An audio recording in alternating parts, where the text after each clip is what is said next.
जोगाड़ नहीं मिलल। 18 के उम्र में भी जोगाड़ नहीं मिलल। तो कैसे खेली होली हमरा यार ना मिलल। अरे यारो नहीं मिलल भतारो नहीं मिलल। हाँ रोई रोई रोई रोई हाँ रोई रोई। जोबन तो हर गरम जिलेबी हुस्न के गजबे पेटी बा। अदा देख दिल भइल फिदा जानो तो हर चकलेटी बा।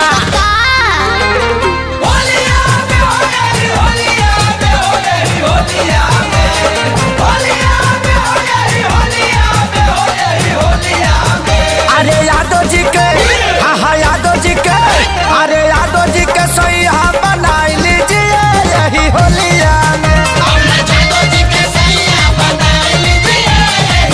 जितना मन पर रंग डालवाई लीजिए अपना चोलिया में।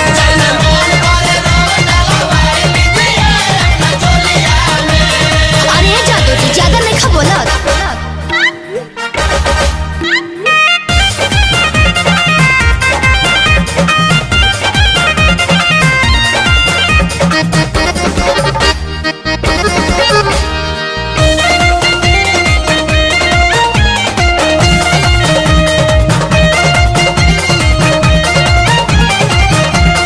कैसे मानली भातार के करो एक दिन के खातिर।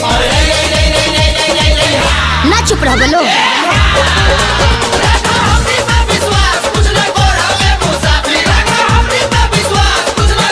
अरे सब बुझतानी हो नाही परम विश्वास हम बात में ना केहू के आई बहो। बेटी मांडी रही जान सब हम मिल के हम तो हर पुराइब हो। अच्छा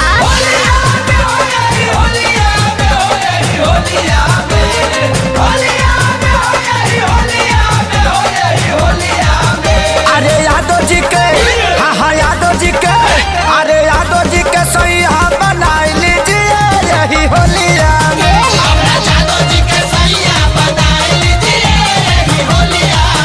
जितना मन पर रंग डालवाई लीजिए अपना चोलिया में।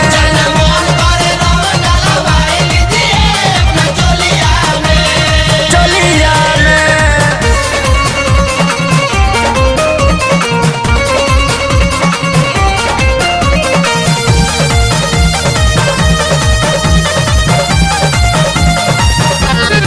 सुन चंदन यदुवंशी पीछा पड़ गहिल हो। अरे दूर रह। अरे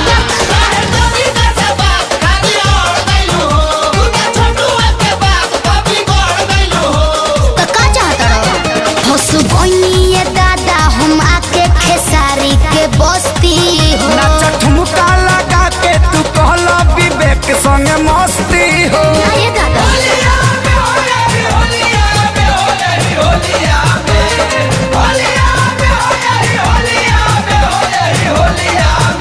अरे यादव जी के हाँ हाँ यादव जी के अरे यादव जी के सही हाँ बनाई लीजिए यही होलिया में।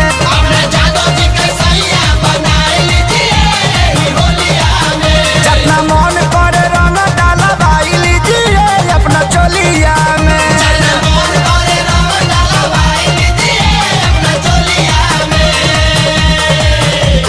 जाए जादू जी नाच के रख दिला।